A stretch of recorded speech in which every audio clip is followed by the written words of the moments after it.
नमस्कार। आज हम बातचीत करेंगे किसानों की आवाज़ उठाने वाले नेता जसवीर तंवर से, जो समय समय पर किसानों की आवाज़ उठाते रहे हैं। कि ऐसा क्या कारण था, कल वीरवार को जैसे किसानों पर लाठीचार्ज हुआ, कई किसानों को बंदी बना लिया गया, बाद में छोड़ दिया गया। जो 3 अध्यादेश हैं किसानों के, जिसको लेकर कल वो किसानों ने रैली करनी थी, तो ऐसे क्या कारण रहे कि लाठीचार्ज करना पड़ा सरकार ने उनको। तो जसवीर तंवर जी से हम बातचीत करते हैं। सबसे पहले सर, कैथल खबर में आपका स्वागत है। बहुत बहुत धन्यवाद आपका। जो कल की घटना हुई है किसानों पर लाठीचार्ज की, तो इस घटना पर आपका क्या कहना है? ये हमारे मुख्यमंत्री मनोहर लाल खट्टर जी का जो काम करने का तरीका है, वो अक्सर हम देखते हैं कि एक घमंड नज़र आता है उनके काम करने के तरीके में। वो जनता की राय लेना उनको ठीक नहीं लगता। और जिस तरह से कल देखा कि किसान पीपली में रैली कर रहे थे और पूरे हरियाणा में इसका प्रचार भी ज़बरदस्त था। 15 अगस्त को किसानों ने इस 3 अध्यादेशों के खिलाफ प्रदर्शन भी किया पूरे देश में, तो उसी के तहत ये रैली की जा रही थी ताकि किसानों को बताया जाए इन जो अध्यादेश सरकार ने पारित किए इस कोरोना काल के दौरान चुपचाप, इनमें क्या क्या दिक्कतें हैं जिससे किस खेती मुश्किल में पड़ जाएगी। मुझे ठीक है, रैली थी और मुझे लग रहा था सरकार विरोध कर सकती है, सरकार नाराज़ हो सकती है कि कोरोना है ये बहाने दे, लेकिन जिस तरह से रोकने की योजना बनाई गई, मैं अपने गांव से निकला ही था कि निकलते ही सड़क के बाहर पुलिस खड़ी है। ऐसे लग रहा था जैसे राष्ट्रीय सुरक्षा को खतरा है और आतंकवादी हमला ना हो जाए, हर किसी को रोको पीपली जाने से। पीपली कितनी दूर है मेरे गांव से, लेकिन मैंने देखा, मैं तभी समझ गया कि कितनी गंभीर है सरकार किसानों को एकजुट ना होने को लेकर, रोकने के लिए, और उन्हें रोका गया। और जब किसान इकट्ठा होना चाह रहे तो फिर वहाँ लाठियाँ भी मारी गई। सरकार भूल गई कि सिर्फ 1-2 साल और बाकी है। अब की बार भी आपने झूठ के पुलिंदे बांध कर आप इतनी सीट लेकर सरकार बना गए, लपेट सपेट कर दूसरी पार्टियों को जो किसानों की बात किया करते थे, आज वो भी नहीं करते। लेकिन आगे तो साफ है, आप आज लाठी चला सकते हैं, आप पे अधिकार है, लेकिन अगला चुनाव आना है और किसान इसका पूरा बदला आपसे लेंगे। और इस जो घमंड लगता है आदमी को सत्ता में आकर के बस मैं ही सब कुछ हूँ, वो एक दिन वो भी सड़कों पर ही नजर आएगा। जब उनको लगेगा कि आपकी कोई सुन नहीं रहे, तब समझ में आएगा कि उस आदमी पे बीतती क्या है जिस पर अत्याचार हो जाए, जो अपनी बात कहना चाहता है और सुनने का कोई मंच ना हो उनका। ऐसा कौन सा मुद्दा था जो कोरोना काल में किसानों को इकट्ठा होना पड़ा और सरकार ने उन पर लाठियां बांधनी पड़ी? देखिए, 3 अध्यादेश हैं जो सरकार ने इस कोरोना काल में चुपचाप निकाले हैं। एसेंशियल कमोडिटीज़ एक्ट और farmer produce trade and commerce ordinance, और ऑर्डिनेंस है एसेंशियल कमोडिटीज़ का भी, और तीसरा है जो farmer produce agreement and price assurance agreement ordinance. तो ये 3 ऑर्डिनेंस सरकार ने निकाले हैं और चुपचाप से कि इन्हें कर दिया जाए और फिर इनको एक्ट के रूप में आप ले आइएगा कुछ दिन बाद। तो उन चीज़ों में देखिए, सरकार कह रही है कि हमने ऐसा किया है कि हम 2022 तक किसानों की आय दुगनी करना चाहते हैं। पहले तो यही बड़ी चीज़ है, किसानों की आय दुगनी कर दो, पहले ये निर्धारित कर दो कि किसानों की आय कितनी है। हम दुगनी करना, किसी चीज़ को दुगनी करेंगे, 2 को 4 करेंगे, तो पहले ये तो बताया जाए कि आय कितनी है। जो धान उगाता है किसान, उसे बताया जाए कि जो धान उगाने वाला किसान है उसका सारा खर्चा निकाल कर इतनी 1 एकड़ से, और अगर ये 5 एकड़ का किसान है तो इसको इतनी आमदनी होती है, और हम 2022 में इसकी इतनी दुगनी कर देंगे। आप समझ सकते हैं, ऐसे ही दुगना क्या, अभी तक ये क्लियर नहीं है कि किसान की आमदनी कितनी है। अगर हिसाब लगाया जाए तो उसे तो देना आता है हर फसल में। तो सिर्फ इस चीज़ नारे को दिखाने के लिए कि अगले चुनाव में हमने कुछ ऐसा कर दिया है, एक पुलिंदा भेज दिया था हमने किसान सुधार का एग्रीकल्चर में, तो वो दिखाने के लिए सब किया गया। जिस चीज़ में सबसे खतरनाक चीज़ों में व्यक्तिगत देखता हूँ कि सुधार की बात सैकड़ों नेताओं ने, सैकड़ों पार्टियों ने, हर बार सरकार आती है तो किसान विपक्ष में हमें खड़े नज़र आते हैं बेचारे। वो बनाते हैं सरकार, उनको उम्मीद होती है कि अब की बार कुछ बदलाव होगा, तो बदलाव क्यों नहीं होता? क्योंकि सिर्फ एक दिखावा कर दिया जाता है कि हमने अब तक ऐसा कुछ किया आज तक किसी ने नहीं किया होगा, और उससे क्या किसान का हौसला टूटता है, जैसे आजकल टूटा हुआ है। किसान को लगता है कि सुधार की कोई गुंजाइश नहीं है, कोई सरकार ऐसी आने वाली नहीं जो उनका सुधार कर दे। तो ऐसी योजनाओं से, जो योजनाएं ही स्पष्ट नहीं है, वो किसान के लिए नुकसानदायक हो सकती है। 3 योजनाएं हैं जिनमें एक जो एसेंशियल कमोडिटीज़ जो संशोधन किया गया है उसमें है, जिससे खतरा है कालाबाजारी का खतरा पूरा हो सकता है, क्योंकि किसान तो बड़ा भंडारण कर नहीं सकता, कोई बड़ी कंपनी कर सकती है, उससे पूरा खतरा हो सकता है। दूसरा, जो मंडी में, मैं मानता हूँ आड़ती किसान के लिए लाइफ सपोर्ट सिस्टम है। रात को 12 बजे भी आप जाओगे, पैसे दे देते हैं वो लोग, और बिना किसी ज़मीन के, बिना किसी कोई ज़मीन गिरवी नहीं रखते, कोई सिक्योरिटी नहीं लेते, वो सिर्फ फेस वैल्यू के आधार पर वो पैसे दे देते हैं। और कितना 1 एकड़ के किसान को शायद 5-6 लाख रुपए दे दे, जहां बैंक 1 लाख मुश्किल से देने से पहले इतनी कागजी कार्रवाई कराता है।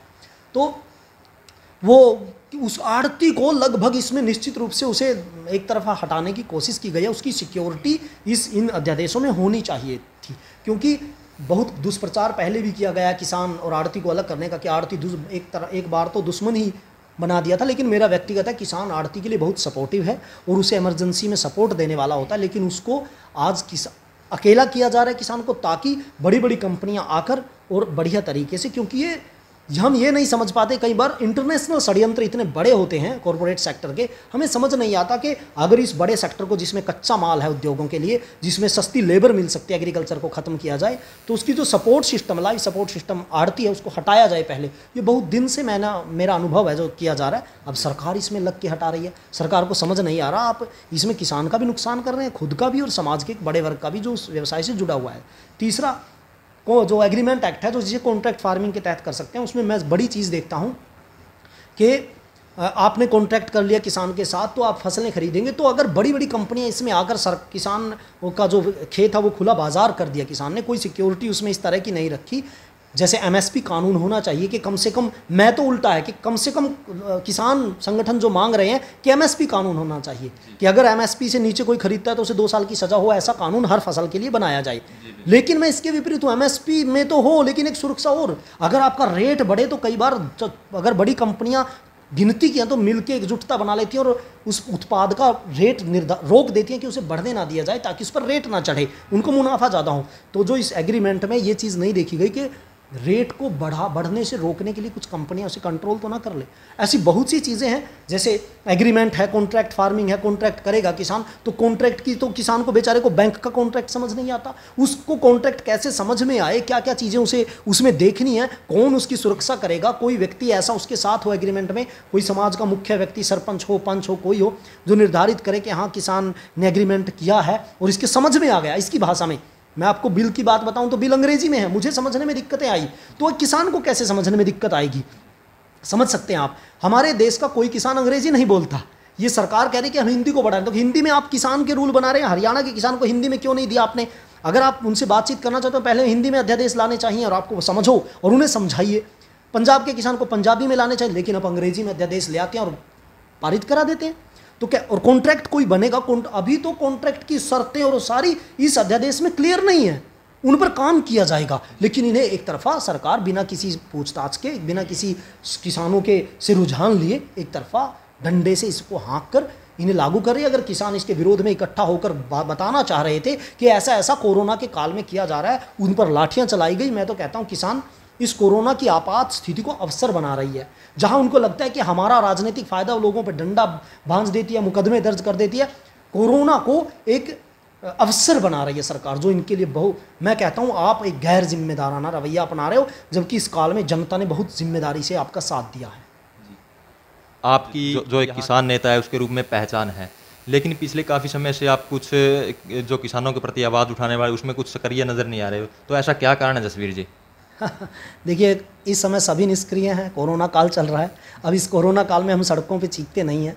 दूसरा, बस मैं फेसबुक पे समझ सकते हैं, मैं फेसबुक वगैरह पे सक्रिय नहीं रहा, लेकिन मैं कल भी पिछले 4-5 दिन से किसान का विवाद चला हुआ है। यहाँ इसी सरकार की गलत पॉलिसी से एक नेट हाउस फार्मर को 1,16,000 रुपये का जुर्माना लगा दिया। मैं उसके लिए पूरी बात कर रहा हूँ। अगर विभाग उसमें कुछ गड़बड़ करता है, बिजली विभाग कह रहा हम सोच रहे हैं गलती हुई है, लग रहा है उनको, अभी वो कह रहे हैं हम जांच करा रहे हैं कि ये नॉन डोमेस्टिक है डोमेस्टिक है। अगर ऐसा कुछ होता है तो मैं हाई कोर्ट तक जाने की बात बोल चुका हूँ कि मैं हाई कोर्ट तक जाऊँगा, जहाँ हमारे स्थानीय किसानों की जितनी मैं इतना बड़ा नेता नहीं हूँ कि मेरी आवाज़ से सब कुछ बदल जाता है, लेकिन जितना मेरा सामर्थ्य है मैं उतना लगा रहता हूँ।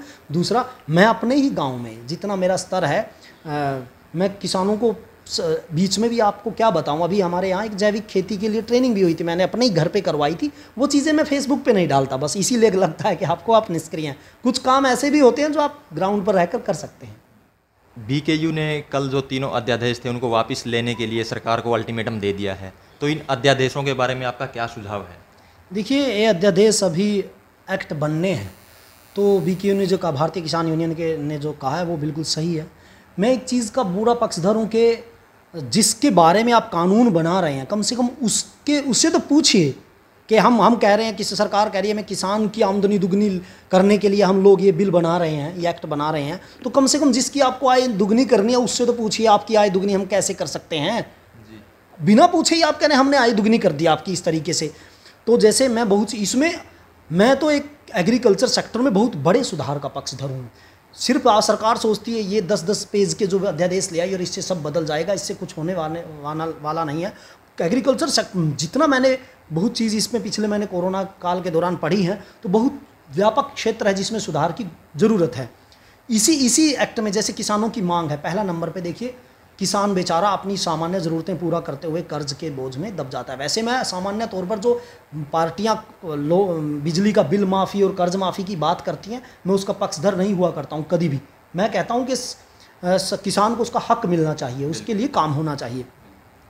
और लेकिन कल की जो रैली थी इसमें किसानों की ये मांग थी, स्वामीनाथन आयोग की रिपोर्ट को सरकार ने भुला ही दिया है। उन्होंने कहते हमने तो पता नहीं कब लागू कर गए, कहते हैं लागू कर दिया तो इसका मतलब तो सब कुछ बदल जाना चाहिए था। बहुत बड़े सुधार की ज़रूरत है। एक बहुत बड़ा सुधार जो होना चाहिए, एक तो MSP कानून इसमें होना चाहिए। वो बहुत, मैं तो कहता हूँ बहुत छोटा है वो भी, जो सरकार तो उसे बड़ा मान रही है, वो भी सुरक्षा नहीं। ऐसा नहीं कि किसान की जीवन उससे बदल जाएगा, उससे क्या होगा, किसान की सुरक्षा है, जीवन नहीं बदलेगा, क्या आमदनी बढ़ जाएगी उससे, तो ये किसान का शोषण ना हो, या MSP कानून इसमें लागू होना चाहिए। लेकिन जैसे आप देखते हैं आजकल शेयर मार्केट का जो चलता है, आजकल नए पढ़े लिखे लोग उसमें इन्वेस्ट करते हैं, तो उसको कंट्रोल और रोकने से लिए इतनी निगरानी की जाती है कि कोई उसे कंट्रोल ना कर ले, कोई उसका उपयोग ना ले ले कोई कंपनी। तो यहाँ भी कोई, जैसे आप मैं किसी नए बदलाव के जो सुधार किया जाता है एग्रीकल्चर को, मैं भी मानता हूँ कि किसान को सुधार की ज़रूरत है, बेचारा कोई बदलाव होना चाहिए। इसी सिस्टम से वो उसी ढर्रे में लुट रहा है। तो अगर कोई सुधार किया जा रहा है तो उसका शोषण करने के लिए, क्योंकि हज़ारों लोग हैं यहाँ और हज़ारों करोड़ का बिजनेस पड़ा है, तो बड़ी बड़ी कंपनियाँ आएंगी तो उसे कंट्रोल करने के लिए तैयार बैठेंगी। अगर कोई सुधार करना है तो उसके हर स्तर पे एक निगरानी की व्यवस्था होनी चाहिए, जिसमें किसान की खुद की सहभागिता होनी चाहिए उसमें। जैसे मैं पहले भी कह रहा था कि अगर आप कॉन्ट्रैक्ट कर रहे हैं तो कॉन्ट्रैक्ट अगर हिंदी में आ रहा हो तो वो हिंदी में भी अगर किसान के समझ में नहीं आया तो इसकी पूरी जिम्मेदारी सरकार को लेनी चाहिए कि हमने एक ऐसी व्यवस्था बनाई जिसे हमने वो कर दिया, बिल्कुल प्रमाणित कर दिया, किसान को समझ में आया है। उसके लिए कोई यूनिट की जाए और हर स्तर पे इसके लिए काम होना चाहिए। और मैं फिर वहाँ कहता हूँ, जैसे बिजली आजकल किसान के लिए बहुत ज़रूरी चीज़ है, इस विभाग का भी किसान को पीछे करने में बहुत लाभ है। मेरी जो योजनाएं आपने पूछी थी उनमें तो बहुत व्यापक चीज़ें हैं सुधार की, लेकिन इस अमेंडमेंट में जो चीज़ें इनमें हैं, क्या क्या सब आड़तियों की सुरक्षा करनी चाहिए, किसान को, सरकार को देखनी चाहिए। अमेंडमेंट में जो कालाबाजारी का खतरा है वो देखना चाहिए सरकार को। MSP से नीचे चीज़ें ना बिके वो भी देखनी चाहिए। और अगर कीमतें निर्धारित कर दी गई हैं और कई बार निर्धारित नहीं होती और बाजार भाव पर खरीदने का कॉन्ट्रैक्ट होगा, कई बार हो जाता है कि उसमें लिखा है कि कॉन्ट्रैक्ट किसान और कंपनी या जो भी उसे खरीदेगा, ट्रेडर्स खरीदेगा, उसके अनुसार बनाया जाएगा कॉन्ट्रैक्ट। हो सकता है किसान को ये कॉन्ट्रैक्ट बना दिया जाए कि आपको बाजार भाव पे खरीदेंगे, तो उस बाजार भाव को कुछ बड़ी कंपनियां कंट्रोल ना कर लें, उस पर काम सरकार ने क्या सोचा है कि ऐसा चीज़ हो कि ना हो। और दूसरी चीज़ में इसमें एक चीज़ जो अलग से मैं चाहता हूँ कि जैसे किसान हैं, आप अभी अमेंडमेंट ऑर्डिनेंस को एक्ट बनाना चाहते हैं, तो बिल्कुल ग्रास रूट लेवल से किसानों से पूछना चाहिए। आपके पास मशीनरी है, किसान संगठनों को विश्वास में लेना चाहिए, उनसे पूछना चाहिए बिठा के। और मैं तो कहता हूँ गांव स्तर पर किसानों की सिफारिश मंगानी चाहिए कि हम इसको एक्ट के रूप में दे दो, क्या क्या सुधार हमें करने चाहिए। हर उस छोटे से छोटे किसान तक की आवाज़ सरकार फाने, अब आप एक चीज़ देखिए, फाने जलाने को लेकर किसान ने 200 करोड़ का बजट, हरियाणा सरकार ने 200 करोड़ का बजट खर्च कर दिया और घर घर तक फाने के लिए किसान को जिम्मेदार ठहरा दिया, और ऑर्डिनेंस का पता भी नहीं किसानों को। तो आपके पास जिम्मेदारी ये होनी चाहिए, आप भी समझ सकते हैं, ऑर्डिनेंस किसान तक नहीं पहुंचाया गया, फाने आपने जलाए, आप दोषियों किसान के ऊपर 200 करोड़ रुपए खर्च कर दिए। तो आप इतना खर्च कीजिए कि किसान के घर तक पहुंचे कि आपके जीवन को लेकर ये सुधार किया जा रहा है और आपकी सिफारिश क्या है, आप क्या। मैं तो कहता हूं हर गांव के मुख्य किसान लोगों को, जो प्रगतिशील किसान है, और हर तरह के किसान, कपास किसान हो, धान का किसान हो, गन्ने का किसान हो, जिस तरह के अलग अलग फसलें करते हैं, सभी किसानों से इसकी सिफारिशें सरकार को मंगानी चाहिए और उसके बाद उस एक्ट का रूप देना चाहिए। और तब भी किसान संगठनों से बातचीत करने के बाद, ये नहीं कि अपनी मर्जी से हमने लागू कर दिया।